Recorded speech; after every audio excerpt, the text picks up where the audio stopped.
لازانیا همه جوره خوشمزه است. یه بار این مدلی درست کنید، قول میدم عاشقش میشید. فقط ببین چقدر پنیرش کش میاد. البته یه فوتوفنایی هم داره که تو ویدیو همه رو بهتون میگم. بریم با هم درستش کنیم. توی تاوه کمی روغن بریزید، پیازا رو بریزید تا کمی سبک بشه.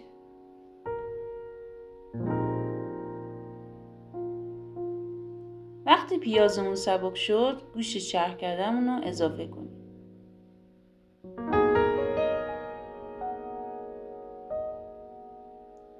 قارچارم بریزید.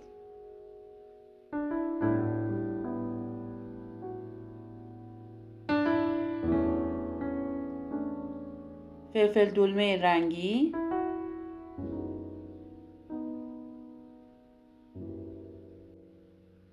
ادویه، نمک، فلفل سیاه، زردچوبه، پاپریکا، پودر پیاز، پودر سیر.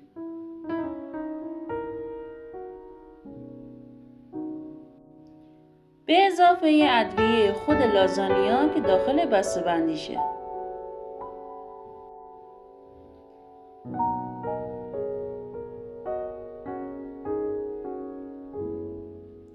پوره گوجه فرنگی بذارید تا خوب بپزه.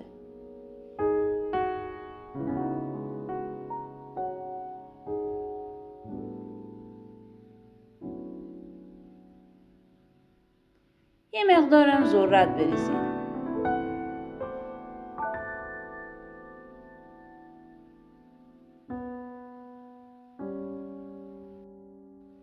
بریم برای آماده کردن سس بشامل. توی یه ظرفی کره بریزید. بذارید آب بشه.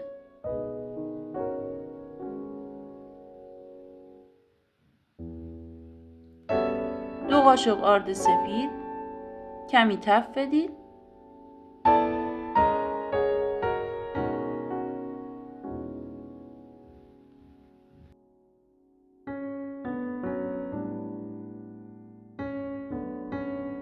حالا نوبت شیره.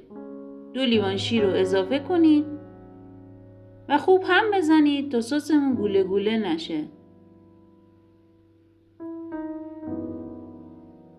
جوز هندی و فلفل سیاه هم بریزید.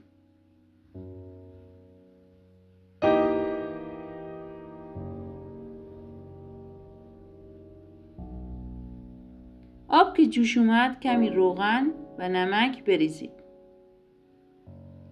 ورقه‌های لازانیا رو داخلش بذارید.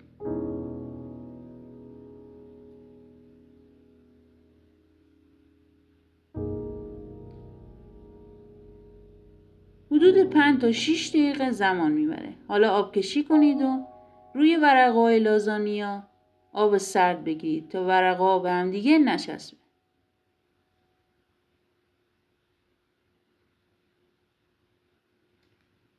کف ظرف رو سس بزنید و ورقه‌های لازانیا رو بچینید. دوباره سس بزنید و پنیر پیتزا برای اینکه لایه‌ها به هم دیگه بچسبه.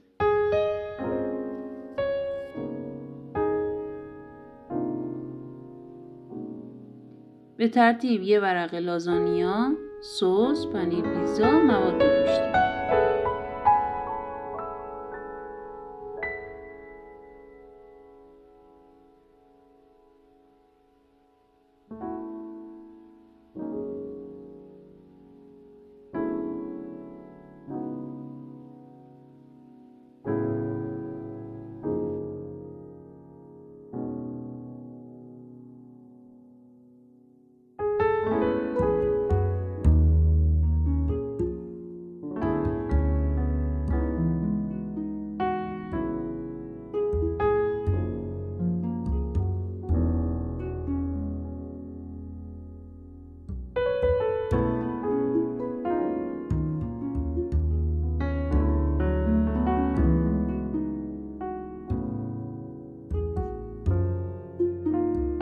برای اینکه لازانیامون خوش نشه و نسوزه، لایه آخر رو کامل سس بزنید.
بذارید داخل فر به مدت 15 الی 20 دقیقه با دمای 180 درجه.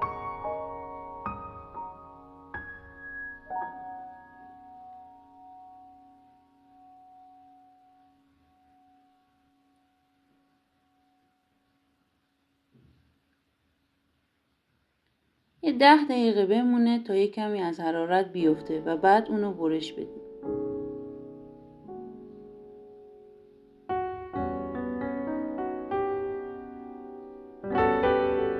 نوش جان.